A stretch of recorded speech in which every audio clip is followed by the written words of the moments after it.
महाभारतामधला कर्ण त्याच्या संघर्षाने आपल्या सगळ्यांना भुरळ घातली. पण कर्ण साधा नव्हता. कर्णाकडे सर्वांसमान शरीर होतंच, पण त्याच्यासोबत त्याच्याकडे कवचकुंडलही होती.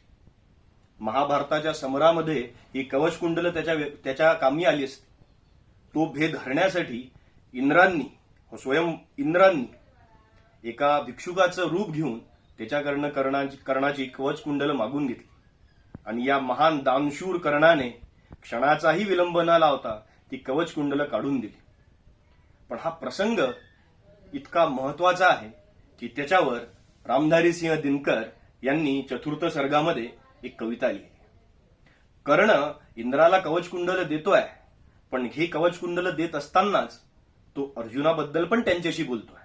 त्यांनी त्याला ओळखलं आहे, पण ओळखलेलं असूनही स्वतःचा मृत्यू आपण देतो आहे, कौरवांचा विजय आपण त्यांच्या हाती देतोय, हे सगळं माहिती असूनही कर्णाने कवचकुंडल दान केले.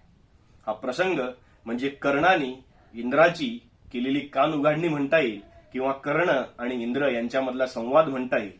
आपण म्हणू शकतो, वचन मांग कर नहीं मांगना, दान बड़ा अद्भुत है, कौन वस्तु है जिसे दे न सकता, राधा का सुत है. विप्रदेव मांगिए छोड़ संकोच, वस्तु मन चाही, मरु अयश की मृत्यु, करू यदि एक बार भी नाही. सहम गया सुन शपथ कर्ण की, हृदय विप्र का डोला. नयन झुकाए हुए भिक्षु साहस समेट कर बोला, धन की नहीं लेकर भीख मैं घर भरने आया हूं, और नहीं नृप को अपना सेवक करने आया हूं.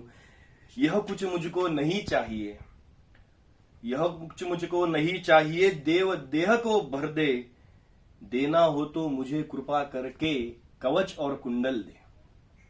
कवच और कुंडल विद्युत छू गई कर्ण के तन को, पर कुछ सोच रहस्य कहा उसने गंभीर कर मन को. समझा तो यह और कोई नहीं, आप स्वयं नृपति हैं. देने को आए प्रसन्न हो, तप को नहीं प्रगति है. धन्य हमारा सुयश आपको खींच मही पर लाया, स्वर्ग भीख मांगने आज खुद ही धरती पर आया.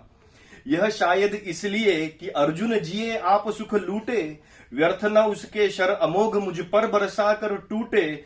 उधर करे बहु पार्थ पार्थ की स्वयं कृष्ण रखवाली, और इधर लड़ू लिए मैं देह कवच से खाली. तनिक सोचिए वीरों का ये योग्य समर क्या होगा, इस प्रकार मुझे मारकर पार्थ अमर क्या होगा. एक बाज का पंख तोड़कर करना अभय अपर को, सुर को शोभे भले, नीति यह नहीं शोभती नर को. देवराज हम जिसे छीन जीत सकते न बाहु के बल से, क्या उचित है उसे मारे हम न्याय छोड़कर छल से. हार जीत क्या चीज वीरता की पहचान समर है, सच्चाई पर हार कर भी कभी न हारता नर है. मैं ही था अपवाद, आज ये भी विभेद हरता हूं, कवच छोड़ अपना शरीर सबके समान करता हूं. अब न कहेगा जग कर्ण को ईश्वरीय बल था, जीता वह इसलिए क्योंकि उसके पास कवच और कुंडल था. देवराज छल छद्म स्वार्थ कुछ भी न साथ लाया हूं, मैं केवल आदर्श उनका बनने आया हूं, जिन्हें नहीं अवलंब दूसरा, छोड़ बाहु के बल को, धर्म छोड़कर भजते नहीं कभी किसी के लोभ को. मैं उनका आदर्श जिन्हें कुल का गौरव ताड़ेगा, निज वंश जन्मा कहकर जिनको जग धिक्कारेगा. जो समाज की विषम वनी में चारों ओर जलेंगे, पग पग पर झेलते हुए बाधा निस्सीम और चलेंगे. मैं उनका आदर्श कही जो व्यथा न खोल सकेंगे, पूछेगा जब लेकिन पिता का नाम न बोल सकेंगे. जिनका अखिल विश्व में कोई न अपना होगा, मन में लिए उमेग जिन्हें चिरकाल चिंतना होगा. मैं उनका आदर्श जो तनिक न घबराएंगे, निज चरित्र बल से समाज में पद विशिष्ट पाएंगे. सिंहासन ही नहीं स्वर्ग भी जिन्हें देख न तो होगा, धर्म हेतु धन धाम लुटा देना जिनका व्रत होगा. यह लीजिए कर्ण का जीवन और जीत कुरुपति की, कनक रचित निश्रेणी अनुपम निज सुत की उन्नति की. हेतु पांडवों के भय का, परिणाम महाभारत का, अंतिम मूल्य किसी दानी जीवन के दारुण व्रत का.